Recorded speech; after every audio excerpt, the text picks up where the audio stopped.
Assalamualaikum warahmatullahi wabarakatuh.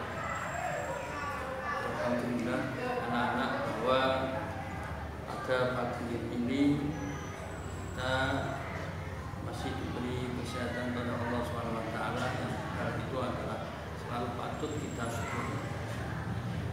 Oleh karena itu, mari kita belajar bersama-sama, yaitu pelajaran sejarah kebudayaan Islam. Bahwa sejarah kebudayaan Islam itu adalah sejarah kerajaan-kerajaan Islam yang di Pulau Jawa.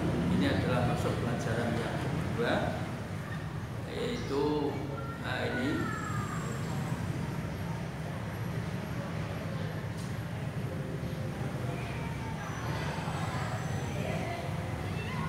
pelajaran kedua yang isinya adalah sejarah beberapa kerajaan Islam di Jawa, Sumatera, dan Sulawesi. Namun sebelum kita mulai pelajaran hari ini, bagian ini, semoga ilmu kita yang kita dapat bermanfaat, membawa keberkahan bagi kita semua. Oleh karena itu, mari kita awali dengan bacaan surah Al-Fatihah. Al-Fatihah. A'udzubillahi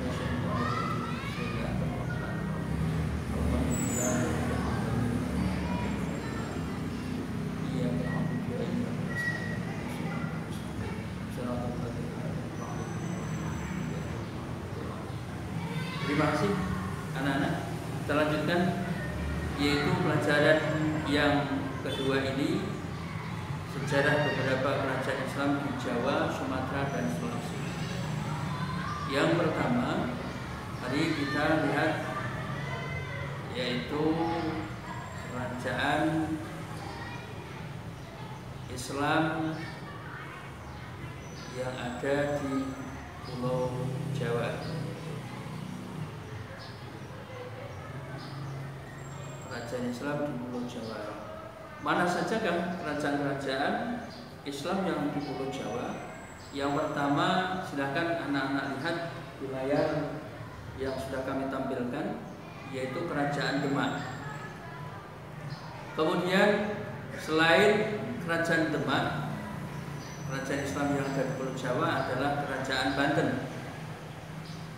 Kemudian Kerajaan Mataram Islam. Mari kita lanjutkan dengan kerajaan Islam yang ada di Sumatera. Yang pertama adalah Kerajaan Samudra Pasai. Kerajaan Samudra Pasai ini adalah bisa dikenal dengan sebuah kerajaan Islam yang pertama di Indonesia. Karena kita tahu bahwa Islam masuk ke Indonesia itu adalah melalui wilayah Sumatera, yang notabene itu adalah di wilayah Aceh sana.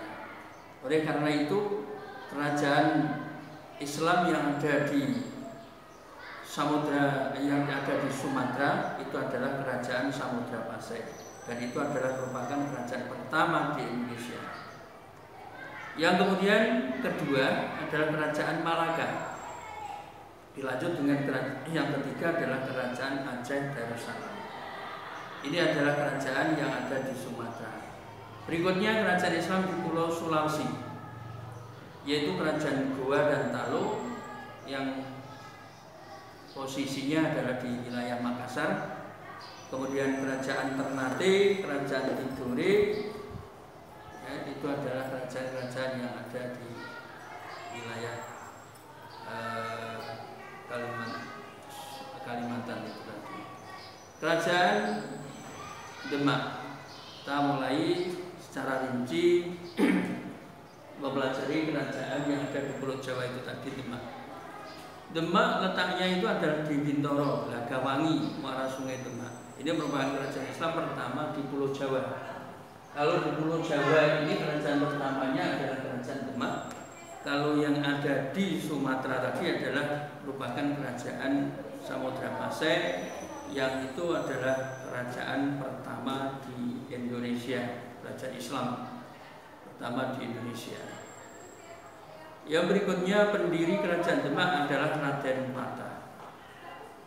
Kemudian yang melatar belakangi adalah melemahnya kerajaan Majapahit yang waktu itu adalah mulai meredup, yang kemudian kerajaan Majapahit menjadi kerajaan yang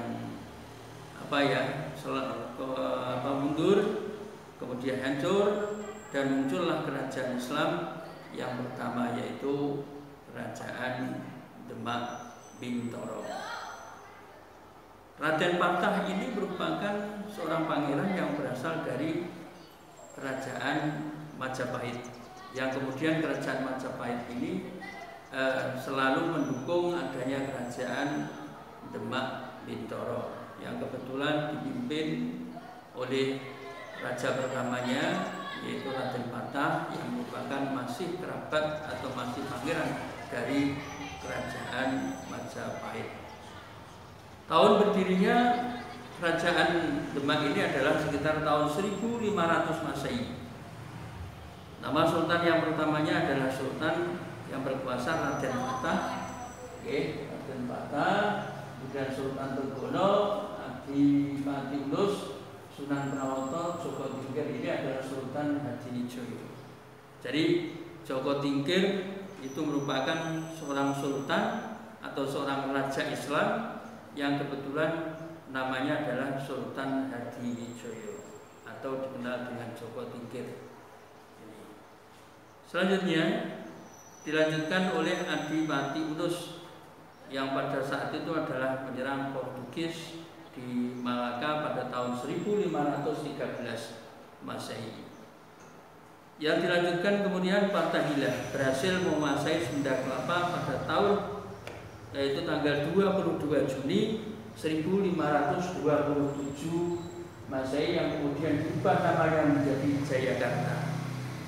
Semula adalah Sunda Kelapa, kemudian setelah dikuasai oleh kerajaan Demak Bintoro, kemudian namanya diganti dengan Jayakarta. Yang selanjutnya, sultan yang terkenal adalah Sultan Trenggono, yaitu Sultan Trenggono. Selain Raden Patah itu ada Sultan Trenggono atau yang disebut dengan Joko Tingkir itu. Wilayah kekuasaan kerajaan Demak itu meliputi Jepara, Tuban, Sedayu, Palembang, Jambi, dan beberapa daerah di Kalimantan. Artinya kerajaannya betul di kerajaan Demak ini adalah kerajaan di Pulau Jawa, tetapi di situ menguasai sampai dengan di wilayah Kalimantan. Inilah kekuasaannya. Selanjutnya karena ada konflik, terjadilah perebutan kekuasaan antara Aryo Penangsang, Sunan Prawoto, dan Joko Tingkir. Ini konflik yang terjadi di kerajaan Demak Bintoro pada awal-awalnya. Yang kemudian di Demak Bintoro itu pun tidak lepas dari kehidupan perekonomian. Perekonomian yang dijadikan sebagai pokoknya adalah dari sektor pertanian. Ya, sektor pertanian. Kemudian bisa dibuktikan sampai sekarang bahwa bukti peninggalan kerajaan Demak Bintoro itu adalah Masjid Agung Demak yang posisinya adalah di sebelah alun-alun Kabupaten Demak, yang di situ terkenal adanya tradisi sekaten. Kemudian sekaten itu adalah ketika bulan dilaksanakan di bulan Maulud. Makam para wali, kemudian ada wayang kulit. Itulah bukti peninggalan kerajaan Demak. Faktor keruntuhan, namanya pernah jaya, raja terkenalnya adalah Sultan Trenggono. Kemudian juga ada kelemahannya, yaitu faktor keruntuhannya adalah karena perebutan kekuasaan. Yang kedua, karena perang saudara. Yang ketiga, karena pemindahan ibu kota dari Demak Bintoro ke Pajang oleh Joko Tingkir. Itulah akhirnya menjadikan perdebatan di wilayah Kerajaan Demak Bintoro. Demikian anak-anak terkait dengan kerajaan Islam yang ada di Pulau Jawa. Yang pertama itu tadi adalah Kerajaan Demak. Selanjutnya silakan dipelajari lebih lanjut buku-buku yang sudah anak-anak punya, bisa dari referensi yang lainnya. Selebihnya nanti bisa ditanyakan kepada saya atau pada kami sebagai guru kalian, yaitu guru sejarah kebudayaan Islam. Demikian, selanjutnya penugasan silakan nanti dikerjakan di rumah dan besoknya bisa dikumpulkan di minggu yang akan datang. Terima kasih. Sekian, mari kita tutup pembelajaran pada pagi hari ini. Semoga membawa keberkahan dan kemanfaatan bagi kita. Sekali lagi, bahwa kerajaan-kerajaan Islam ini adalah mempunyai kontribusi tinggi, kontribusi yang besar pada bangsa dan negara Republik Indonesia. Sekian, Assalamualaikum warahmatullahi wabarakatuh.